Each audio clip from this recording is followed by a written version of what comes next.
سورہ قصص اللہ نے شروع کی ہے، نتلو علیک من نبأ موسیٰ وفرعون بالحق، ہم آپ کو موسیٰ اور فرعون کا واقعہ سناتے ہیں حق کے ساتھ، ٹھیک طور پر۔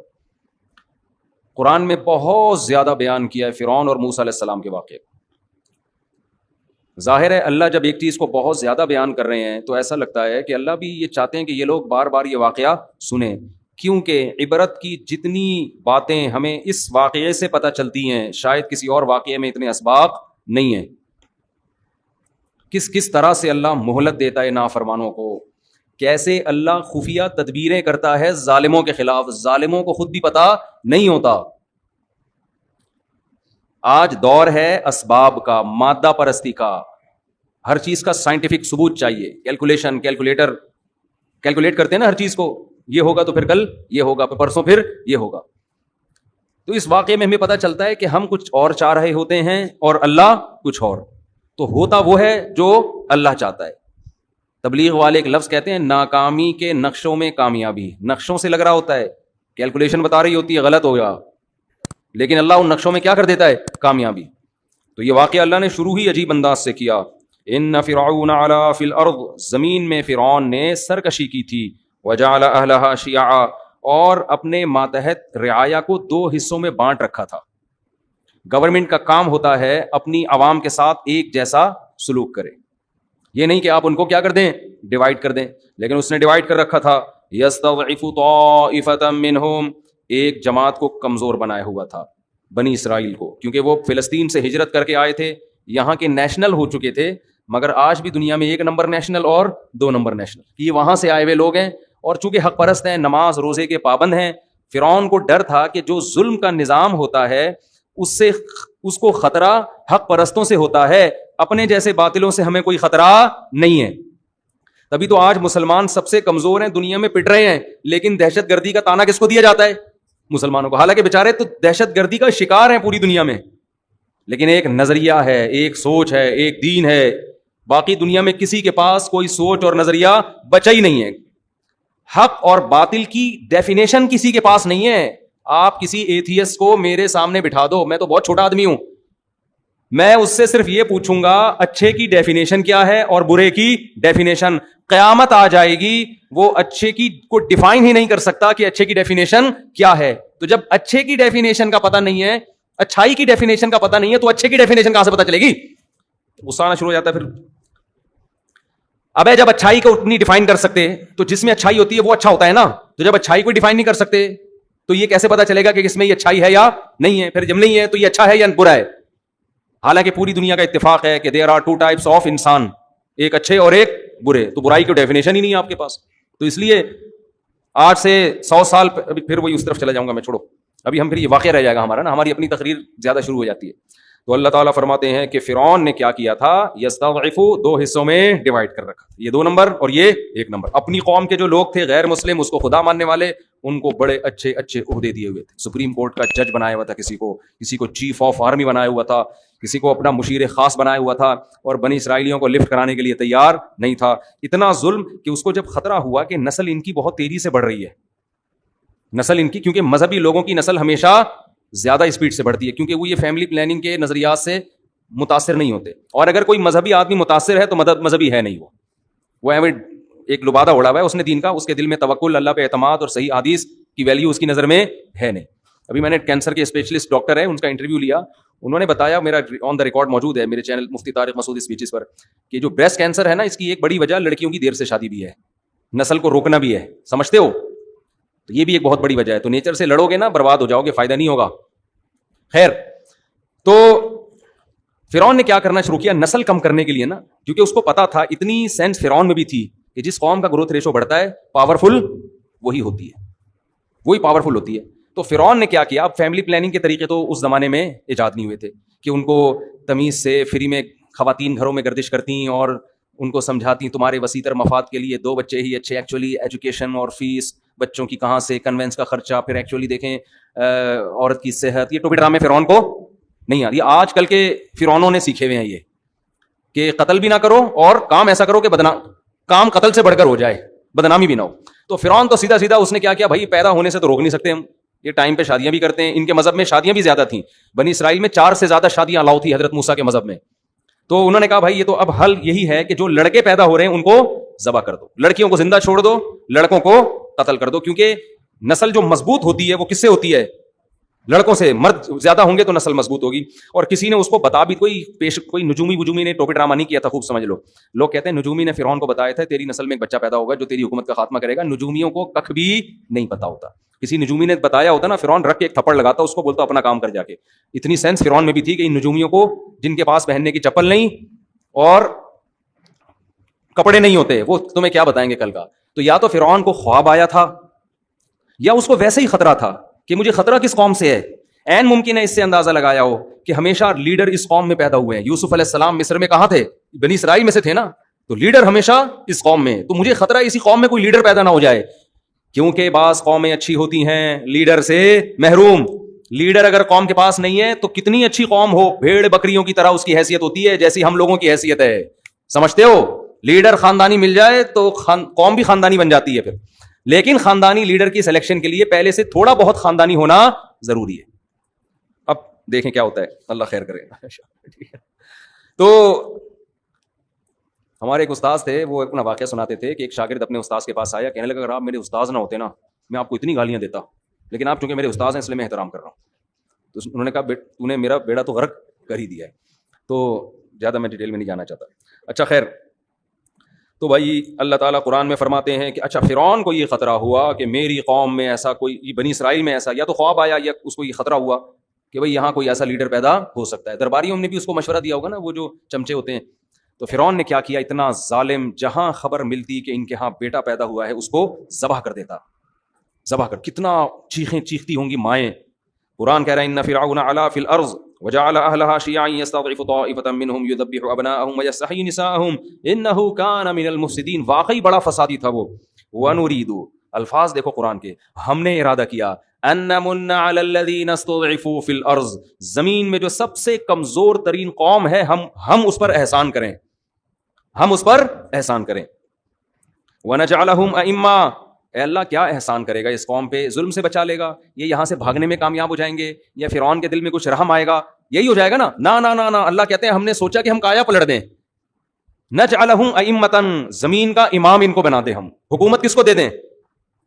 ان کے ہاتھ میں حکومت آ جائے, اور زمین, صرف حکومت نہیں, زمین کی باغ ڈور, مضبوط خلافت, مضبوط حکومت اس کمزور ترین قوم کے پاس آ جائے. وَنُمَكِّنَ لَهُمْ فِي الْأَرْضِ, اور زمین میں ہم ان کو مضبوط ٹھکانہ دے دیں. الیکشن والی حکومت نہیں کہ 5 سال میں پھر ڈر لگا رہا ہے کہ دوبارہ فرعون اگلے الیکشن میں جیت جائے. وَنُمَكِّن, تمکین کہتے ہیں مضبوط ٹھکانہ, ایسی پاورفل حکومت کے اپوزیشن کا کوئی خطرہ ہو ہی نہیں. وَنُمَكِّنَ لَهُمْ فِي الْأَرْضِ وَنُرِيَ فِرْعَوْنَ وَهَامَانَ وَجُنُودَهُمَا, اور ہم نے ارادہ کیا کہ ہم فرعون اور حامان جو اس کا سب سے بڑا چمچا وزیر تھا وہ, اور ان کا جو لشکر تھا, ان کی جو فوج تھی جو ظالم تھی, ہم ان کو دکھا دیں ما کانوا یحذرون, جس چیز سے وہ ڈر رہے تھے کہ ایسا نہ ہو جائے گا. تو ہم نے کہا ہم ایسا کر کے دکھائیں گے. کیسے اللہ نے انتظام کیا؟ وَأَوْحَيْنَا إِلَىٰ أُمِّ مُوسَىٰ, حضرت موسیٰ کی ماں کو جب حمل ہوا اور بچے کی ولادت کا وقت آیا, کتنی مبارک ماں ہیں, قرآن ان کا قرآن میں کیسے ذکر کرتا ہے. موسیٰ کی وجہ سے ان کی ماں کی بھی عظمت بڑھ گئی. عورت کی عزت میں اس کی اولاد, اس کے شوہر, اس کے باپ کا بہت بڑا دخل ہے. اور آج میرا جسم میری ورزی والوں نے عورت کو مرد سے کیا کر دیا, رشتے سے آزاد. کوئی رشتہ ہی نہیں رہا اس کا مرد کا, بس آزاد زندگی گزارو. وَأَوْحَيْنَا إِلَىٰ أُمِّ مُوسَىٰ, ہم نے موسیٰ کی ماں کو وحی کی, ان ارضعیہ, کہ اسے دودھ پلاتی رہے. حضرت موسیٰ کی ماں پیغمبر نہیں تھیں, ولی اللہ تھیں. اس سے پتہ چلتا ہے کہ پیغمبر کے علاوہ بھی کسی پر الہام ہو سکتا ہے, لیکن وہ الہام شرعی حجت نہیں ہوتا, اس سے کوئی مسئلہ ثابت نہیں ہو سکتا. فَإِذَا خِفْتِ عَلَيْهِ, اے موسیٰ کی ماں, جب تجھے موسیٰ پر خطرہ ہو کہ فرعونی آئیں گے اور اس کو ذبح کر دیں گے, فَأَلْقِيهِ فِي الْيَمِّ, تو اس کو دریا کی موجوں کے حوالے کر دینا. وَلَا تَخَافِي وَلَا تَحْزَنِي, خوف نہ کرنا, غم نہ کرنا. إِنَّا رَادُّوهُ إِلَيْكِ, یہ جو قرآن کے الفاظ ہیں نا, یہ اردو میں ترجمہ ہو ہی نہیں سکتا ان کا. یہ جو بلاغت ہے نا قرآن کی, یہ بیان نہیں کی جا سکتی. اِنَّا رَادُّوهُ إِلَيْكِ, ہم اسے تیری طرف لوٹا کر چھوڑیں گے. ڈالے گی کہاں؟ دریا میں, لیکن ہم اسے تیری طرف لوٹا کر چھوڑیں گے. وَجَاعِلُوهُ مِنَ الْمُرْسَلِينَ, اور صرف ایسا نہیں ہے کہ اس کو زندہ بچا کے تیری گود میں پہنچائیں گے, بلکہ ہم اسے پیغمبروں کی جماعت میں شامل کریں گے. تو قرآن کہتا ہے فَالْتَقَطَهُ آلُ فِرْعَوْنَ، اللہ کی قدرت صندوق میں بند کر کے بچے کو دریا کی موجوں کے حوالے کیا، اور جس سے بچانا چاہتے تھے وہ صندوق اسی کے محل میں پہنچ گیا. وقالت امرأۃ فرعون، جب وہ صندوق کھولا گیا، لایا گیا فرعون کے محل میں کہ بھائی ایک صندوق سے بچہ ملا ہے، نے بھی دیکھا، اس کی بیوی نے بھی دیکھا، درباریوں نے بھی دیکھا، اب ان کو نہیں پتا تھا، اگر پہلے پتا چل جاتا بنی اسرائیل کا ہے تو مار دیتے، شہید کر دیتے. قالت امرأۃ فرعون، فرعون کی بیوی نے کہا قرۃ عین لی ولک، یہ میری اور تیری آنکھوں کی ٹھنڈک ہے، لا تقتلوہ، اسے قتل مت کرو، عسى ان ينفعنا، ہو سکتا ہے ہمارے کام آ جائیے، او نتخذہ ولدا، یا ہم اس کو بیٹا بنا لیں. کہا جاتا ہے فرعون کی اولاد نہیں تھی، واللہ عالم، ہم اس کو بیٹا بھی بنا سکتے ہیں. ادھر موسیٰ علیہ السلام کی ماں کو جب پتا چلا کہ نکلا کہاں یہ بچہ، فرعون کے محل میں، تو قرآن کہتا ہے اصبح فؤاد امی موسیٰ فارغا، موسیٰ کی ماں کا دل صبر سے خالی. مسئلہ یہ تھا اگر وہ جا کے بتا دیتی میرا بیٹا ہے تو لازمی قتل ہونا تھا، وہ سمجھ جاتے تو بنی اسرائیل کی ہیں، لیکن ماں نہیں کیسے بتائے، ان کو تو ویسے ہی کہ بھی میرے دشمن کی گود میں کیوں پل رہی ہے.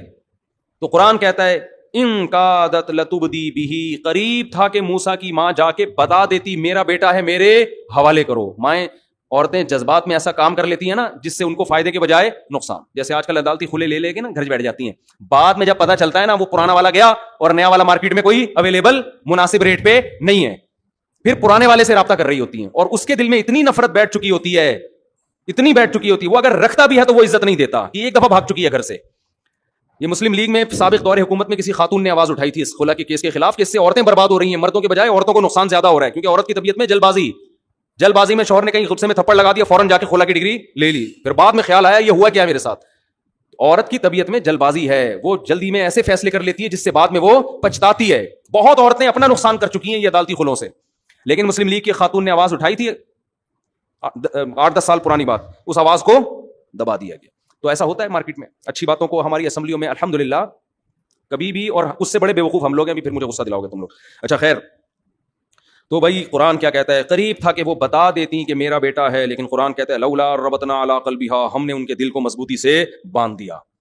کچھ آپ اللہ کے لیے کرو، کچھ اللہ بھی آپ کو صبر کی توفیق دیتا ہے. اللہ کہتا ہے ہم نے مضبوطی سے ان کے دل کو کیا کر دیا، وہ یا رسی سے باندھ دیا کہ بے قابو نہ ہونا.